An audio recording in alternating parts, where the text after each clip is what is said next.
ನಮಸ್ಕಾರ ವೀಕ್ಷಕರೇ. ವಿಶೇಷವಾಗಿ ಮೈಸೂರು ನಗರದಲ್ಲಿ ಎಸ್ ಬಸವರಾಜ್ ಅವರು ಬಸವ ಮಾರ್ಗವನ್ನು ಸ್ಥಾಪನೆ ಮಾಡಿ 4 ವಿವಿಧ ಭಾಗಗಳಲ್ಲಿ ಈಗಾಗಲೇ ಅವರ ಬ್ರ್ಯಾಂಚ್ಗಳನ್ನು ಓಪನ್ ಮಾಡಿರ್ತಕ್ಕಂಥದ್ದು ನಾನು ಕಾಣ್ತೇನೆ. ಮುಖ್ಯ ಉದ್ದೇಶ ಕುಡಿತವನ್ನು ಬಿಡಿಸುವಂಥ ಒಂದು ಕಾರ್ಯಕ್ರಮ ಇವರು ಹಮ್ಮಿಕೊಂಡಿದ್ದಾರೆ. ಹಾಗಾಗಿ ಅನೇಕ ಜನ ಯಾರು ಅಡಿಕ್ಟ್ ಆಗಿದ್ದಾರೆ ಕುಡಿತಕ್ಕೆ, ಅವರು ಗಂಡಸರಾಗಿರ್ಬೋದು, ಹೆಂಗಸರಾಗಿರ್ಬೋದು, ಅವ್ರನ್ನ ಅವರ ಸಂಸ್ಥೆಗೆ ಬರಮಾಡಿಕೊಂಡು ಈ ಕುಡಿತದಿಂದ ವಿಮೋಚನೆ ಮಾಡ್ತಕ್ಕಂಥ ಕಾರ್ಯಕ್ರಮ, ವಿನೂತನ ಕಾರ್ಯಕ್ರಮವನ್ನು ಇವರು ಕೂಡ ಬಸವ ಮಾರ್ಗದ ಮುಖಾಂತರ ಮಾಡ್ತಾಯಿದ್ದಾರೆ. ಬಸವರಾಜು ಅವರು ಹಿಂದೆಯೂ ಕೂಡ ಮಾಧ್ಯಮದ ಮುಖಾಂತರ ನನಗೆ ಪರಿಚಯ ಆಗಿದ್ದರು, ಇಂಡಿಯನ್ TV. ಅವರು ಇಂತಹ ಒಳ್ಳೆಯ ಸಾಮಾಜಿಕ ಕಾರ್ಯದಲ್ಲಿ ತೊಡಗಿಸ್ಕೊಂಡಿದ್ದಾರೆ.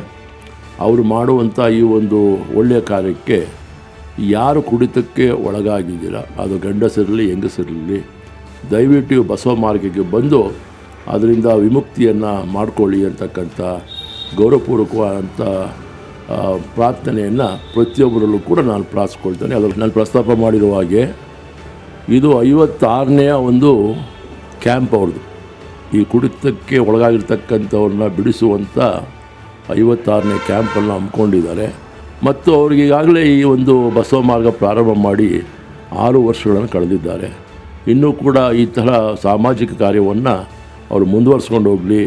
ಈ ಮುಖಾಂತರ ಸಮಾಜದ ಏಳಿಗೆಗೆ ಅವರು ಪ್ರಾಮಾಣಿಕವಾದಂಥ ರೀತಿಯಲ್ಲಿ ಏನು ಪ್ರಯತ್ನ ಮಾಡ್ತಿದ್ದಾರೆ, ಅವ್ರ ಜೊತೆ ನಾನು ಕೂಡ ಕೈ ಜೋಡಿಸ್ತೇನೆ ಅಂತಕ್ಕಂಥ ವಿಶ್ವಾಸದ ಮಾತುಗಳಿಗೆ ಅವರಿಗೆ ಶುಭವನ್ನು ಹಾರೈಸ್ತೇನೆ.